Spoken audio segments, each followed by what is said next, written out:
प्यारे बच्चों, आपका अपने इस YouTube channel Om VS with education में बहुत बहुत स्वागत है। आज आपको, जैसा कि आप देख रहे हैं, विज्ञान कक्षा 10 जो एक बहुत महत्वपूर्ण ही विषय है जो बोर्ड एग्जाम में आता है। तो हम आपको इस सोच के साथ, इस उद्देश्य के साथ विज्ञान कक्षा 10 के वीडियो बना रहे हैं ताकि जो बोर्ड एग्जाम आ रहे हैं उस बोर्ड एग्जाम में आप अच्छे से अच्छा परिणाम ला सकें। तो विज्ञान कक्षा 10 में तो रसायन विज्ञान है, भौतिक विज्ञान है, जीव विज्ञान है और पर्यावरण विज्ञान है। तो हमने इन सबको एक अलग अलग खंडों में विभाजित करके आपको पढ़ाना चाहता हूं। तो पहले खंड में मैं आपको रसायन विज्ञान, दूसरे खंड में भौतिक विज्ञान, तीसरे खंड में जीव विज्ञान और चौथे खंड में पर्यावरण विज्ञान को पढ़ाऊंगा। तो विज्ञान के अंतर्गत हमारे द्वारा बनाए जाने वाले वीडियो में जो पाठ्यक्रम रहेगा उसमें NCERT पैटर्न है और जो बोर्ड एग्जाम में पूछे जाने वाले जो महत्वपूर्ण प्रश्न होते हैं उन प्रश्नों को सम्मिलित किया जाएगा और आपको बहुत ही अच्छे तरीके से साइंस पढ़ने को मिलेगी। मुझे पूरा विश्वास है कि मेरे साथ आपको साइंस पढ़कर मजा आ जाएगा। तो इसके पार्ट विज्ञान कक्षा 10 के भाग 1 में, जैसा कि आप देख रहे हैं, पार्ट 1 NCERT पैटर्न और रसायन विज्ञान। तो हम सबसे पहले पढ़ेंगे रसायन विज्ञान और रसायन विज्ञान लेसन 1, रासायनिक अपक्रियाएं एवं उनके प्रकार। तो रसायन विज्ञान का पहला अध्याय है रासायनिक अपक्रियाएं एवं उनके प्रकार।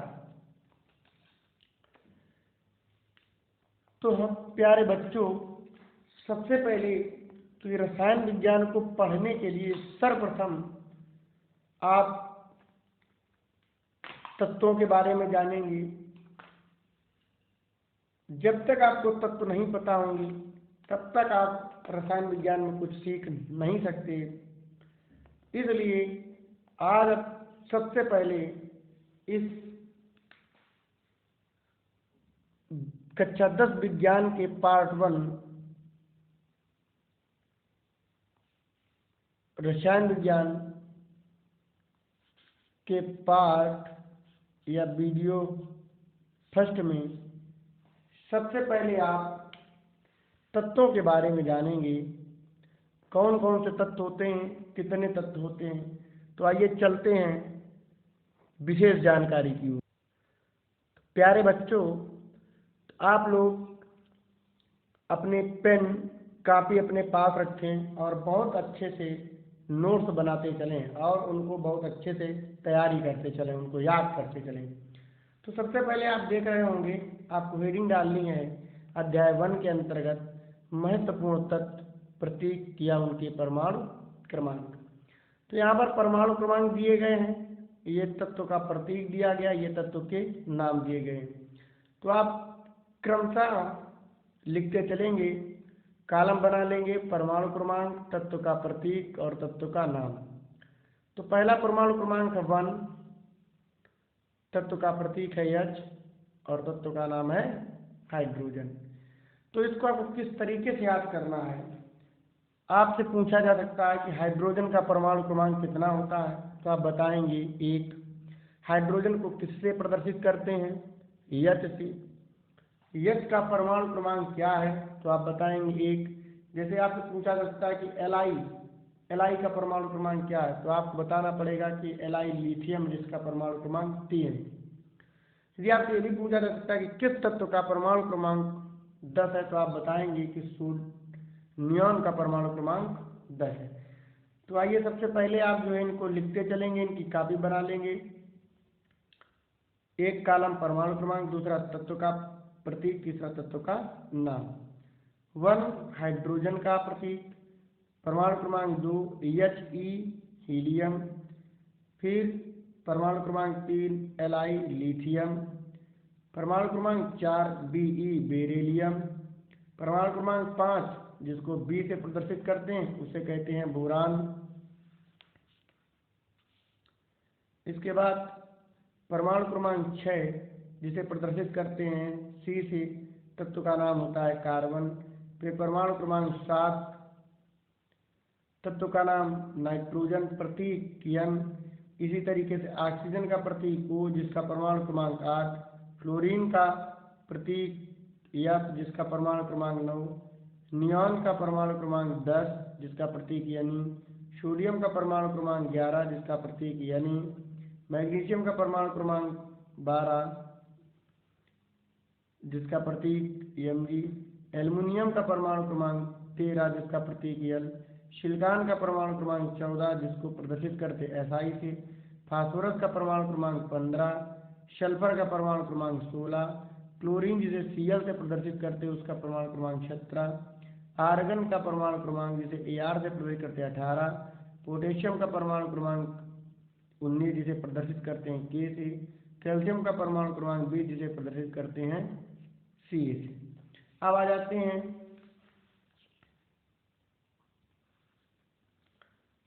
परमाणु क्रमांक 21 जिसे स्कैंडियम कहते हैं, जिसे Fc से प्रदर्शित करते हैं Fc। फिर टिटेनियम परमाणु क्रमांक 22 Ti से प्रदर्शित करते हैं, वेनेडियम परमाणु क्रमांक 23, क्रोमियम परमाणु क्रमांक 24 जिसे Cr से प्रदर्शित करते हैं, मैग्नीज Mn जिसका परमाणु क्रमांक 25, Fe आयरन जिसे हम लोहा कहते हैं, इसका परमाणु क्रमांक 26, कोबाल्ट जिसका परमाणु क्रमांक 27 Co से प्रदर्शित करते, Ni निकिल जिसका परमाणु क्रमांक 28, कॉपर जिसका परमाणु क्रमांक 29, जिंक जिसका परमाणु क्रमांक 30। इसी तरीके से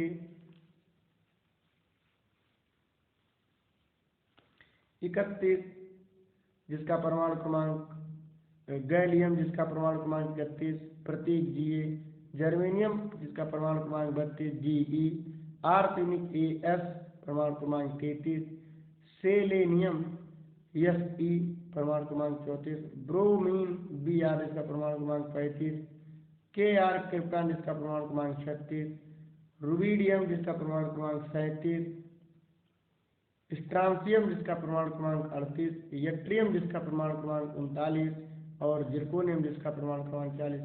तो जितने आपको याद करने महत्वपूर्ण तत्व उतने हमने आपको बता दिए। वैसे आज हमारे आवर्त सारणी में तत्वों की संख्या 118 है। तो ये तत्व कुछ महत्वपूर्ण है जिन्हें आपको याद करना है, लिखना है, जो आपको विभिन्न अपक्रियाओं में मिलेंगे।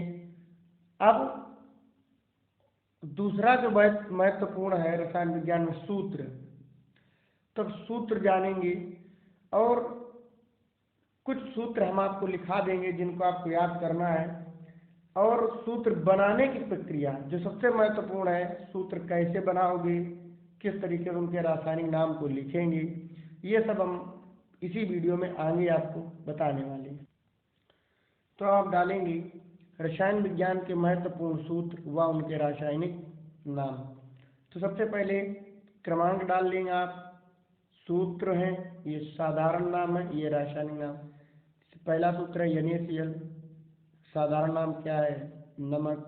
Na होता है सोडियम, जैसा अभी पीछे से मैं बता चुके, और क्लोरीन होता है Cl, तो नाम बन गया सोडियम क्लोराइड। फिर खड़िया या संगमरमर जिसका सूत्र होता है CaCO3, ये कहते हैं कैल्शियम कार्बोनेट। तीसरा है HCl, इसे कहते हैं हाइड्रोक्लोरिक अम्ल। होता है कैल्शियम ऑक्साइड जिसे कहते हैं चूना, रासायनिक नाम कैल्शियम ऑक्साइड। फिर है CaOH का होल ट्वाइस जिसे कहते हैं बुझा चूना या कैल्शियम हाइड्रोक्साइड। Ca होता है कैल्शियम, OH होता है हाइड्रोक्साइड, C हो गया CaOH का होल ट्वाइस। फिर K2SO4 Al2SO4 का होल ट्वाइस 24H2, ये फिटकरी का सूत्र होता है। NH2CO NH2 ये यूरिया का सूत्र होता है। H2SO4 सांद्र सल्फ्यूरिक अम्ल का फार्मूला होता है। इसके बाद आप देख रहे होंगे NH3 है, अमोनिया का फार्मूला होता है। HNO3 जिसका साधारण नाम सोडियम और रासायनिक नाम नाइट्रिक अम्ल है। C3COOH सिरका जिसका रासायनिक नाम एसिटिक अम्ल है। H2O2 hydrogen peroxide. C2H2 acetylene gas है।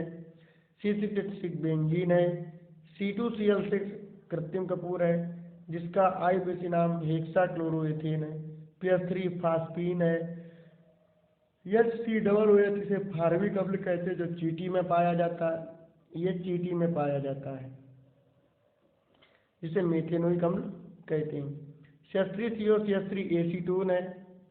CaOCl2 ब्लीचिंग पाउडर है, इसका रासायनिक नाम है कैल्शियम क्लोरो हाइपोक्लोराइड। तो इसका रासायनिक नाम हो गया कैल्शियम क्लोरो हाइपोक्लोराइड।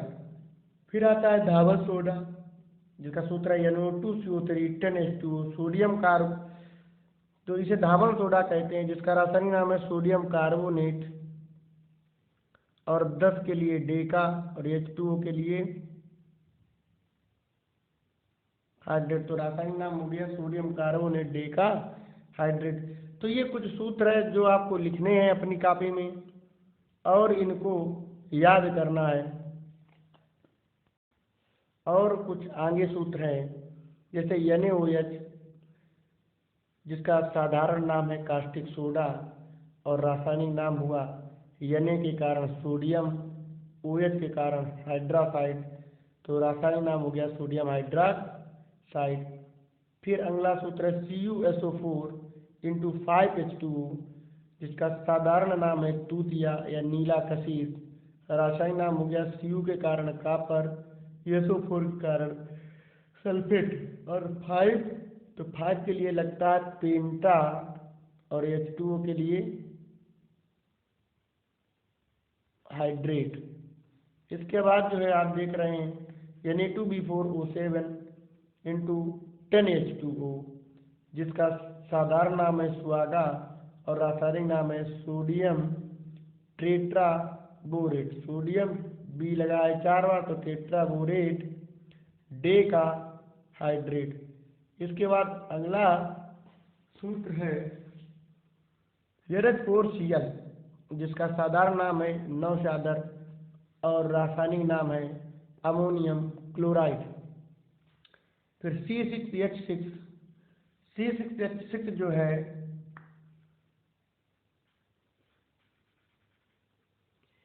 ये फार्मूला है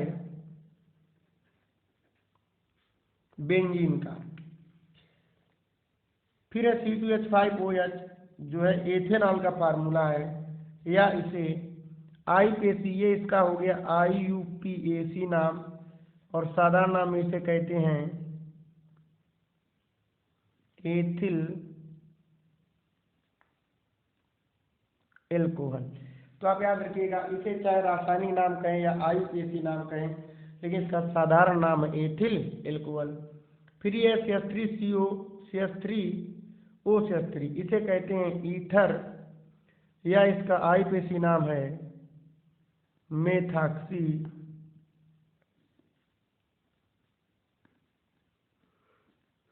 मेथेन। इसके बाद आप पढ़ेंगे C12H22O11, ये चीनी का फार्मूला जिसे सुक्रोज भी कहते हैं, शर्करा कहते हैं।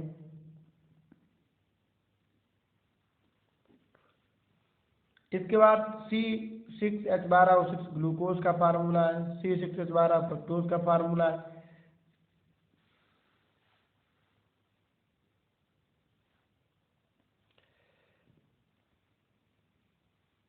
CH Cl3 chloroform. इसका IUPAC नाम है ट्राई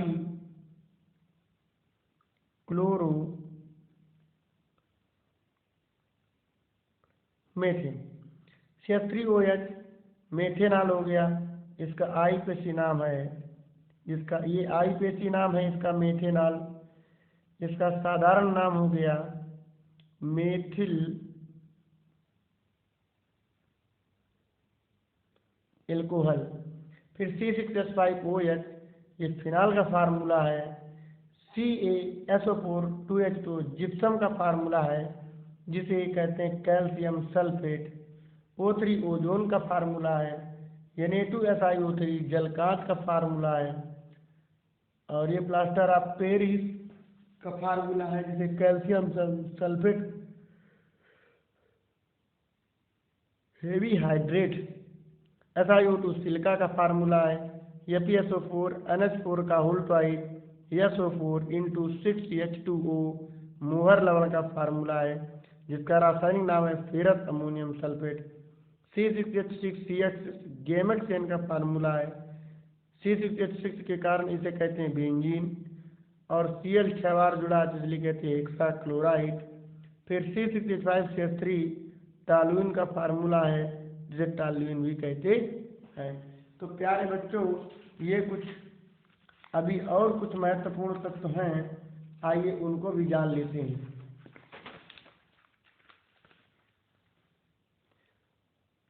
कुछ सूत्र ये और रह गए, जैसे CH2OH ग्लिसरीन का फार्मूला है। COCl2 फास्जीन का फार्मूला है। CaH2 जल gas. CON2 producer gas. CON2 + H2 ये कोल गैस का फार्मूला। तो प्यारे बच्चों, ये कुछ महत्वपूर्ण फार्मूले हुए थे। तो इस वीडियो में हमने आपको अभी फार्मूले बताए हैं, कुछ सूत्र बताए हैं रसायन विज्ञान में आने वाले, और सभी तत्वों के नाम, सभी तत्वों के प्रतीक आपको बता दें, जो बहुत महत्वपूर्ण है। अब आगे चलते हैं लेसन 1 की ओर, अध्याय की ओर, जो हमारे पाठ्यक्रम में है, उसको भी हम बहुत अच्छे से पढ़ते हैं। अब हम पढ़ते हैं प्यारे बच्चों, सूत्र निर्माण हेतु आवश्यक मूलक समूह या उन पर आवेश।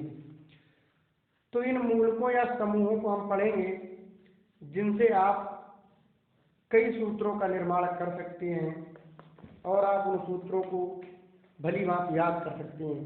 जो भी हमने आपको भी सूत्र लिखाए हैं, जो भी सूत्र अभी हमने आपको बताए हैं इसी वीडियो में, तो उन्हीं सूत्रों के निर्माण के लिए या और भी बहुत सारे जो सूत्र हैं जिनका हम निर्माण करते हैं, अभी आगे जब आप अध्याय में पढ़ेंगे तो आपको उनमें बहुत सी अपक्रियाएं मिलेंगी। तो उन अपक्रियाओं को आप इन्हीं मूलकों के द्वारा उनके सूत्र बनाएंगे और उन्हें आप संतुलित करेंगे। तो बहुत महत्वपूर्ण, सबसे ज़्यादा यदि रसायन विज्ञान में कोई महत्वपूर्ण चीज़ है, वो यही है कि आप सूत्र को जानें, तत्व को जानें और सूत्र निर्माण हेतु आवश्यक समूहों को जानें और उन पर उपस्थित आवेश को जानें। तो आइए पढ़ते हैं हम समूहों को।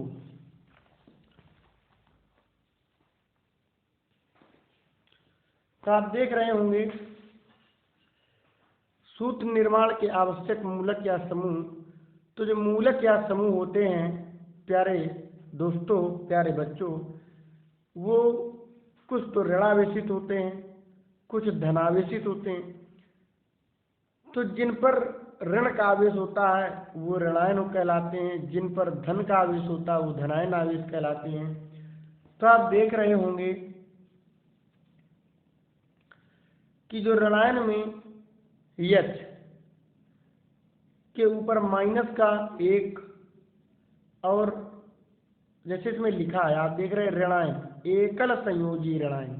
इसका मतलब होता है वे तत्व या वे मूलक या वे समूह जिन पर ऋण का एक आवेश हो, उन्हें हम एकल संयोजी कहते हैं।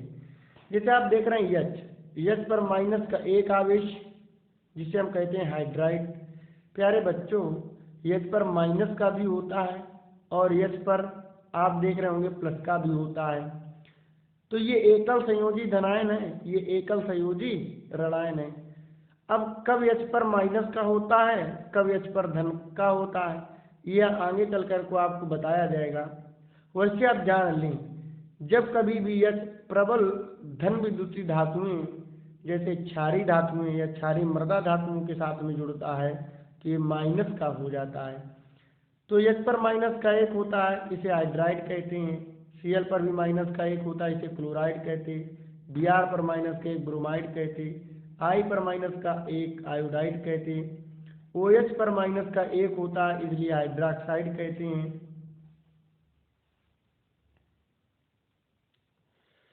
और NO3 पर माइनस का एक नाइट्रेट कहते हैं। NO2 पर भी माइनस का एक नाइट्राइड कहते हैं। MnO4 पर मैग्नेट कहते हैं, माइनस का एक। HSO4 बाई सल्फेट जैसे माइनस का वन होता है जिस पर। तो आप इन मूलकों या समूहों को बहुत अच्छी तरीके से एक नोट्स बना लें, उसमें लिख लें। तो जब आपको सूत्र बनाया जाएगा, सूत्र बनाना बताया जाएगा, तब आपको इन्हीं की आवश्यकता पड़ेगी। फिर इसके बाद आप देख रहे हैं MnO4 माइनस का एक परमैग्नेट कहलाता है। HSO4 बाई सल्फेट माइनस का एक, बाई कार्बोनेट जिस पर माइनस का एक, बाई सल्फाइड माइनस का एक, OBr हाइपोब्रोमाइड OBr माइनस का एक, हाइपोक्लोराइड OCl माइनस का एक, CH3COO एसीटेट होता है। HCO3 बाई कार्बोनेट होता है जिस पर माइनस का एक, CN साइनाइड होता है जिस पर माइनस का एक। इसके बाद NC आइसोसाइनाइड होता है, उस पर भी माइनस एक। नाइट्रो उस पर ही माइनस का एक, एमीन उस पर ही माइनस का एक, फामेट HCOO उस पर ही माइनस का एक, C6H5O फिनाक्साइड। देखिए C6H5 फेनिल है, उसके साथ में जुड़ा है ऑक्सीजन, तो ये हो गया फिनाक्साइड पर माइनस का एक। बेंजोएट C6H5C जो है ये बेंजीन है, C8 के लिए लगता है OH, तो C6H5COO ये हो गया बेंजोएट पर माइनस एक। बेंजाइल पर भी बेंजाइल पर प्लस का एक, हाइपोब्रोमाइड माइनस एक, थायोसाइनेटो माइनस एक, नाइट्राइटो माइनस का एक। अब कुछ है एकल संयोजी धनायन, जैसे हाइड्रोजन पर जब प्लस का एक होता तो हाइड्रोजन कहलाता है। Na पर प्लस का एक sodium, K plus potassium, Au plus ORS, Ag+1 silver, copper +1 cuprous, Li +1 lithium, NH4+1 ammonium, Rb+1 rubidium, Cs plus caesium, Fr plus francium, CH3 plus methyl, C2H5 plus ethyl, इसका C3H7 plus propyl, C4H8 plus butyl. कि हमारे एकल संयोजी हो गए, ये एकल संयोजी ऋणायन हो गए, ये एकल संयोजी धनायन हो गए। अब द्विसंयोजी धनायन या ऋणायन, तो देखिए O पर माइनस का 2 होता है, ऑक्साइड कहलाते हैं। H पर -2 sulphide, O2 -2 peroxide, SO4 -2 sulphate, CrO4 -2 chromate, Cr2O7 dichromate, Cr2O7 dichromate minus का 2, SO3 -2 sulphide, S4O6 -2 tetrathionate, S2O3 -2 thiosulphate, C2O4 -2 oxalate, MnO2 -2 magnet, CO3 -2 carbonate, ClO3 -2 chlorate, CrO4 -2 chromate. तो ये एकल संयोजी ऋणायन हो गए। ये द्विसंयोजी ऋणायन है, जैसा कि अब बोर्ड उस ऊपर लिखा है प्रमुख शीर्षक में कि धनायन या ऋणायन द्विसंयोजी। तो ये द्विसंयोजी ऋणायन हो गए, ये एकल संयोजी धनायन हो गया, ये एकल संयोजी ऋणायन हो गया। अब त्रिसंयोजी, जैसे N के ऊपर -3 होता है तो नाइट्राइट होता है, P के ऊपर -3 फास्फाइड होता है, PO4 के ऊपर -3 फास्फेट होता है, PO3 के ऊपर -3 तो फास्फाइट होता है, और एल्यूमिनियम के ऊपर भी +3 तो एल्यूमिनियम होता है। तो ऐसे बहुत सारे प्यारे बच्चों मूलक समूह तत्व हैं जिन पर विभिन्न प्रकार के आवेश हैं। तो जिस पर प्लस का एक आवेश वो एकल संयोजी धनायन कहलाता है। जिस पर प्लस का 2 आवेश वो द्विसंयोजी धनायन कहलाता है। जिस पर 3 प्लस के होते हैं जैसे एल्युमिनियम वो त्रिसंयोजी धनायन कहलाता है। इसी प्रकार जिन पर ऋणायन होता है एक वो एकल संयोजी ऋणायन, 2 ऋणायन तो द्विसंयोजी ऋणायन, 3 ऋणायन है तो फिर त्रिसंयोजी ऋणायन है। तो ये हमारे कुछ मूलक होते हैं। आज की वीडियो में बस इतना ही काफ़ी। कल इनसे बनने वाले सूत्र किस तरीके से आप इनके सूत्र बनाओगे और कैसे वो क्रियाओं में प्रयोग होंगे। तो प्यारे बच्चों, यदि आपको ये वीडियो अच्छी लगी हो तो आप लाइक करिए, कमेंट करिए, शेयर करिए और चैनल को सब्सक्राइब जरूर करिए। बहुत बहुत धन्यवाद, बहुत बहुत आभार।